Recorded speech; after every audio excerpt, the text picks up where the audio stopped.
Tydi a roddais liw i'r wawr a hyd i'r machlud mŵn. Tydi a luniaist gerdd a sawr y gwanwyn yn y llwn o cadw ni rhag colli'r hyd sydd heddiw'n crwydro drwy'r holl fyd.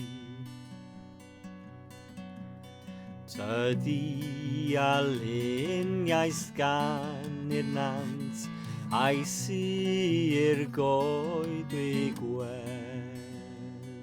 Tydi a roes di'r awel dant ac i'r ehedydd gel o cadw ni rhag dyfodydd na i'r ein calon gan yn rhydd.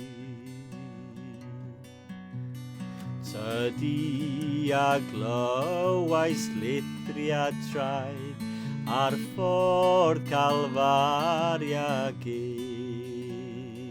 Tydi a welais dafnau gwaith y gŵr ar ddieithr hynt o cadw ni rhag dyfod oes heb goron ddraen a chyr na